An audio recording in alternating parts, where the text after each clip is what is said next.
เฮลโลสบายดีเพื่อนๆวันนี้ตุ๊พุทธอยู่ที่งาน Red Pick Up ของ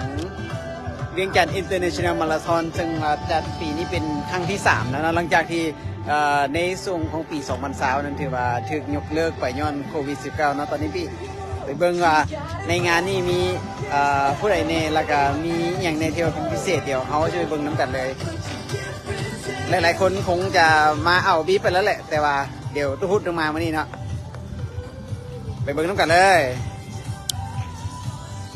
โอเคอยู่บริเวณงานนี่ก็จะมีในบูธของ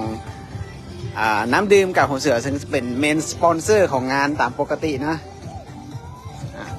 ไปเบิ่งอีกฝั่งนึงจะเป็นแบ็กดอกเพื่อให้นักเรียนที่ว่าเขาเซ็นไซมาแล้วอยากจะถ่ายรูปหรือว่าบ่ทันเขาเซ็นไซก็ได้นะมาหับเสือแล้วก็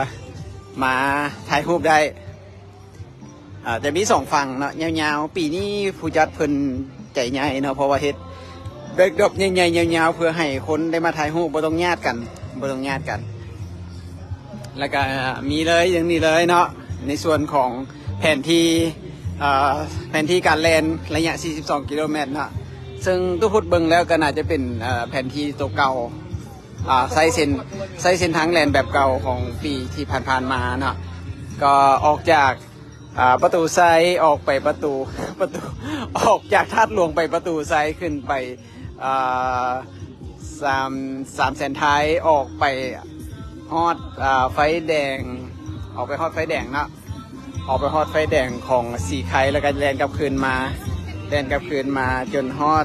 สามแยกปากปราซักลงไปสามแยกปากปราซักออกไปโรงแรมแลนด์มาร์กนะแล้วก็ลงไปท่าเรือฮอดสามแยกกินโมต้องไปอีกประมาณ3กิโลเนาะต้องไปอีกประมาณ3กิโลก็คือจะได้20กิโลแล้วก็เลี้ยวกลับคืนมาฮอดสามแยกกินโมขึ้นมาโรงงานยาสูบแล้วก็เลี้ยวซ้ายที่ตลาดบ้านสมหวังเนาะตัดมาที่สนามลานสร้างอินดอร์ออกมาถนนกำแพงเมืองเลาะมาฮอดห้องมอเศรษฐาเนาะจนมาฮอดไฟแดงปนปะเป้าก็ขึ้นมาฮอดห้องมอ103ลัดคืนมาทางโซกปะหลวงวงเวียนโซกปะหลวงที่1บ่แม่นเนาะไปต่ออีกวงเวียนโซกปะหลวงที่2แล้วก็ลงมาแถว MK ซุกี้เนาะกับโรงเรียนการสร้างปากประสักแล้วก็ขึ้นมาเลาะเข้มของขึ้นมาเส้นทางเก่าแล้วก็มาเลี้ยวเส้นทางบอนเก่าเนาะลงมาตามถนนเพื่อมาฮอดหาดขอบใจเด้อเนาะมาฮอดหน้าหอคำแล้วก็ตรงซื้อขึ้นมาเพื่อมาประตูไซแล้วก็มาเข้าเส้นไซอยู่ที่เดินพระธาตุหลวงนั่นเองอธิบายกันยังเมื่อยแล้วนะ เวลาปล่อยตัวเป็นที3:30เด้อฉะนั้นคน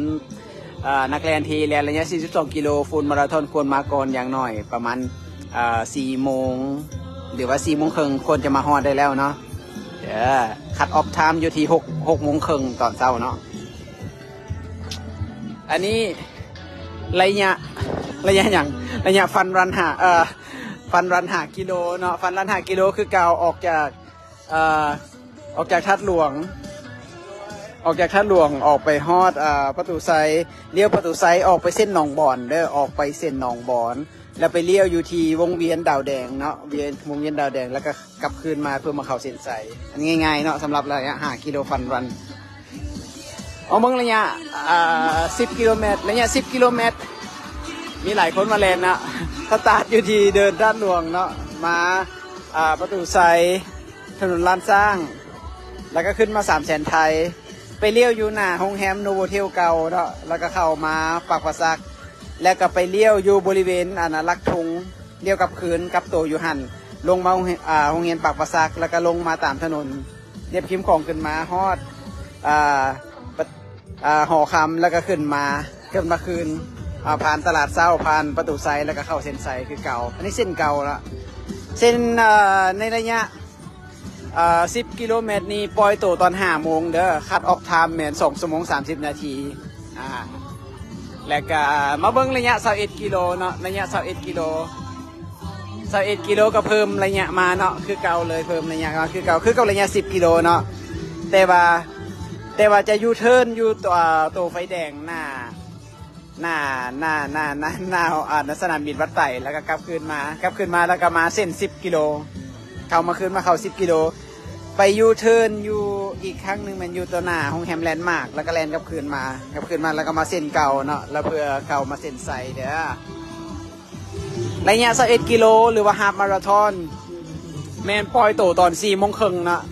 ปล่อยโตตอน4 โมงครึ่งและให้เวลาทั้งหมดเพียงแต่3 ชั่วโมง 30ผู้ใดมาบ่ทันก็ถือว่าจะ DNF ทันที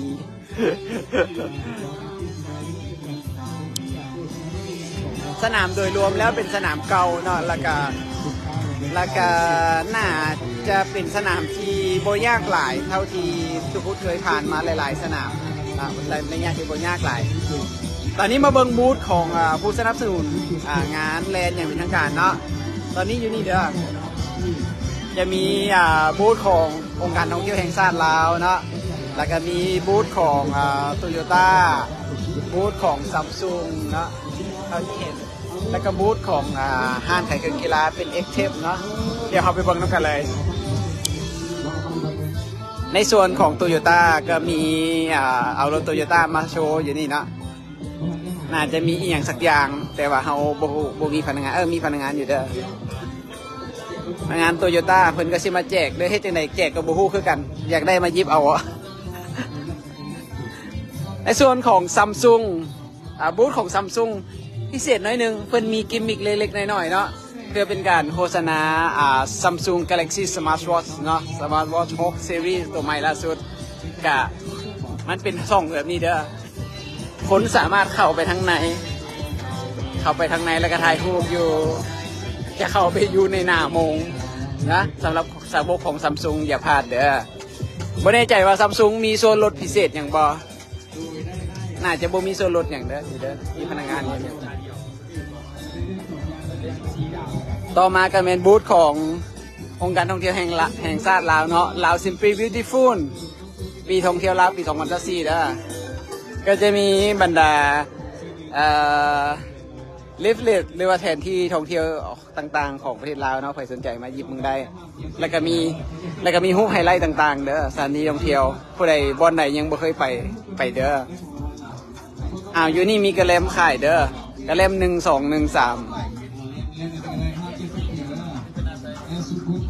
อันนี้ขายโดยไม่ได้ไปแจกฟรี ตัวใจสอบถามเพิ่นได้เพิ่นเหรอต่อมาก็เป็นบูธของผู้สนับสนุนการแข่งขันอีกซึ่งขายเครื่องกีฬาเนาะเป็นยี่ห้อ X-Tep เนาะเป็นซูเปอร์ชูจากแบรนด์จากประเทศจีนนะก็จะมี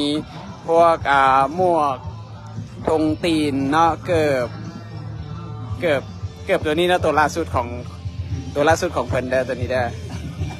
สามารถมาซื้อได้เด้อคันผู้ใดยังบ่มีเกือบราคาเท่าไหร่ตัวนี้2,499,000ตัวล่าสุดเด้อเบาสบายอยากลองอยู่แต่ต้องหาสปอนเซอร์อันนี้บ่ปานใดบ่อยากแนะนำแล้วก็มีเครื่องเด้อมีพวกส่งเสื้อที่เป็นผ้ารุ่นดีเลยแหละสามารถใส่แข่งขันได้นะแล้วก็มีพวกซัพพอร์ตเป็นข้อตีนนะตัวนี้นะคันผู้ใดเกิดอาการบาดเจ็บเนาะข้อตีนข้อเข่ามีอยู่นี่เด้อเป็นยี่ห้อของเลนิงเนาะยี่ห้อของเลนิงซึ่งเลนิงก็มีพวกอุปกรณ์กันแลนได้ดีกันนะหมวกตัวนี้งามเว้ยหมวกของเลนิงคือกันนะเป็นของแท้นะลิขสิทธิ์ของแท้เด้อมีกระเป๋าแล้วก็มีเกิบของเลนิงเนาะตัวนี้อยากหนักเด้อตัวคุณเคยจับแล้วอยากหนักถ้าหากว่าคนที่มักแบบหนักลงตีนแบบเต็มก็แนะนำเลยนะในส่วนของเกิบของเลนิงก็มีอุปกรณ์เนาะนอกจากเกิบแล้วอุปกรณ์ก็ยังมีพวกเสื้อผ้าอัพเพลต่างๆเนาะของผู้หญิงผู้ชายมีครบนะมีเสื้อไว้ใส่แลนเสื้อตัวนี้ถือว่าดีนะเสื้อตัวนี้ดีเลยล่ะงานดีเลยไม่แน่ใจว่าโตเท่าใดงาม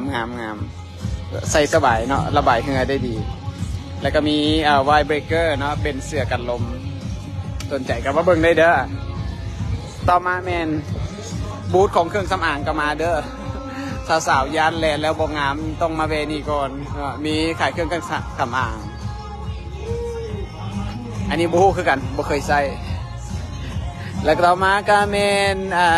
บู บูธของสมาคมแม่หญิงพิการและศูนย์พัฒนาแม่หญิงพิการเด้อก็จะมีพวกเครื่องหัตถกรรมเนาะเป็นถ้วยน้ำแล้วก็ถ้วยจานแล้วก็จอกน้ำชาจอกกาแฟมาอุดหนุนได้เด้อแล้วก็มีผลิตภัณฑ์ที่เป็นแฮนด์เมดเนาะอันนี้คือกันเนี่ยมีพวงกระแจเนาะแล้วก็มีผ้าพันคอด้วยเป็นผ้าใหม่มีกระเป๋ามีเกิบใส่อยู่บ้านเนาะมีผ้าพันคองามเนาะมาซื้อซวยเด้อเป็นการส่งเสริมและพัฒนาอาชีพให้แก่คนพิการมีคนพิการอีกด้านนี้เนาะเราจะเข้ามาเบิ่งด้านของส่วนของการแข่งขันตัวนี้เมนจุดที่เป็นการเช็คบีบตัวเองหับมาถือต้องบอซื้อน้ำสกุลแล้วก็ระยะการแข่งขันลงถือต้องบอเอามาเช็คอยู่นี่ได้เช็คบีบอย่างนี้นะติ้งมีงานนี้ชิปทามมิ่งโดยSport State Asia เด้อ Sport State Asia คือเก่าเนาะเจ้าเก่าเป็นคนมาสนับสนุนสามารถมาลงทะเบียนหน้างานได้ลงทะเบียนหน้างานลงทุกระยะได้บ่ยังมีครบทุกระยะบ่มีครบทุกระยะเด้อผู้ใดที่ยังบ่ได้ลงทะเบียนสามารถมาลงทะเบียนอยู่หน้างานได้จุดนี้มันจุดฮับเครื่องระยะ42กิโลนั่นน่ะใกล้จะหมดละเห็นบ่มีคนแล้วนะเพิ่นแบ่งเป็นเลนเด้อเลนไผเลนมานี่เลน42อันนี้น่าจะเป็นเลน21เลน21อันนี้21กิโลเมตรนะเสื้อลืมบอกเสื้อ42กิโลจะเป็นสีบัวน้องนกเสื้อรุ่น21กิโลมันจะออกเป็นสีฟ้าเนาะสีฟ้าเขียวนะอันนี้ระยะ10กิโลหลายนะระยะ10กิโลถือว่าหลาย10กิโลหลาย10กิโลก็ได้ถงคือกันเด้อ10กิโลก็ได้ถงคือกันแต่ว่าบีบจะเป็นบีบสีฟ้านะแล้วเสื้อจะเป็นเสื้อสีฟ้าแล้วก็มาเบิ่งวิธีระยะฟันรัน 5K เสื้อจะออกเสื้อสีออกฟ้าขาวนะ5กิโล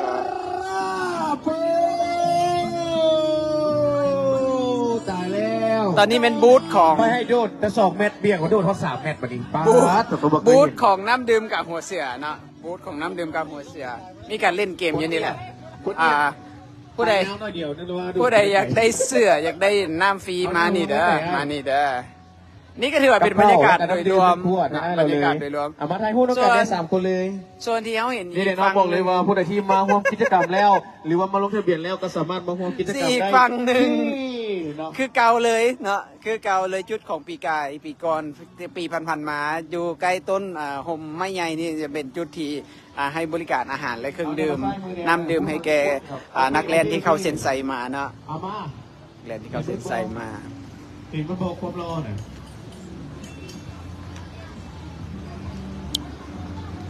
บริอ่านคอมเมนต์สำนักเพราะว่า